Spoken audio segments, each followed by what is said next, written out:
Chairman Barrasso, Senator Carper, and members of the committee. I'm Bill Panos, Director of the Wyoming Department of Transportation. Today, I'm presenting a statement for my own state of Wyoming and the transportation departments of Idaho, Montana, North Dakota, and South Dakota. As Congress considers surface transportation infrastructure investment, we hope that our comments will enhance understanding of transportation challenges facing rural states.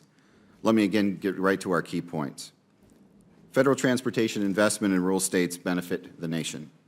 Highways in our rural states enable truck movements between the West Coast and the large cities of the Midwest and the East. They benefit people and commerce at both ends of the journey.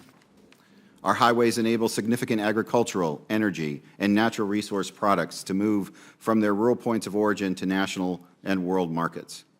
Our highways enable tens of millions of visitors each year to reach scenic wonders like Yellowstone National Park and Mount Rushmore.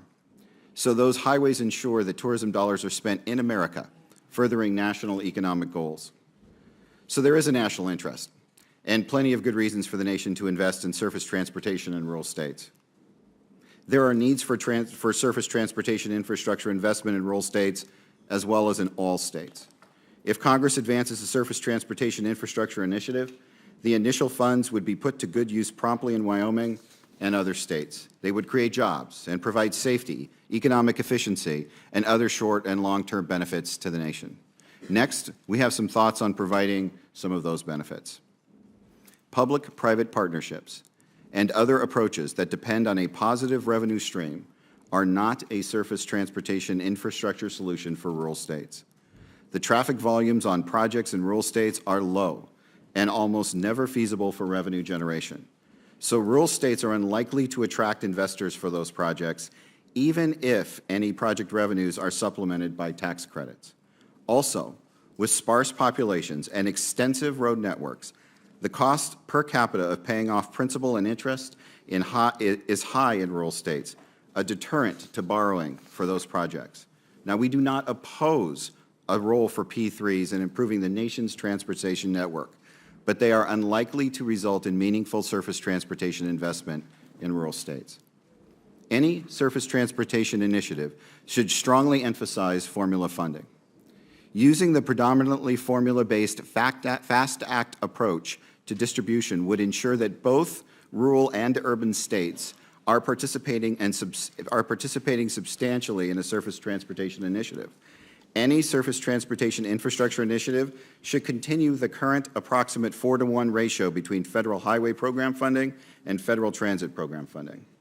Also, we would have particular concern if any surface transportation infrastructure initiative, any non-formula elements were structured in a way that made rural state participation unrealistic. New program elements limited to extremely expensive projects likely would not be accessible by our states, at least in a substantial way. That type of initiative may very well lack urban-rural balance. Strengthening the Highway Trust Fund is a very important objective. The Highway Trust Fund and the programs it supports are critical to maintain and improve America's surface transportation infrastructure. We appreciate that in the FAST Act, Congress provided financial support to the Trust Fund and its programs through fiscal year 2020. Yet, without legislation after 2020, the Highway Trust Fund will not be able to support even FAST Act highway and transit program levels, much less meet needs that will grow as the economy grows. So strengthening the HTF, the Highway Trust Fund, is worthy of consideration and action. While our focus today is on funding and financial issues, we also encourage Congress to take steps to increase federal program flexibility and to simplify and expedite program and project delivery. We want each program dollar to deliver more benefits. Before closing, I'll briefly mention that our rural states face significant transportation funding challenges. We are geographically large. We often include vast tracts of federal land and cannot be taxed or developed. We have extensive highway networks and have low population densities. This means that we have very few people to support each lane mile of federal highway. Yet, rural states contribute to this effort significantly. Nationally, per capita contribution to the highway account of the Highway Trust Fund is approximately $111. Per capita contribution to the highway account attributable to Wyoming is 3 times as much at approximately $319. So any surface transportation initiative Congress develops should be crafted in a way that takes into account funding challenges facing rural states. In conclusion, Mr. Chairman, those are some of our key points, and thanks again for the opportunity to be here today.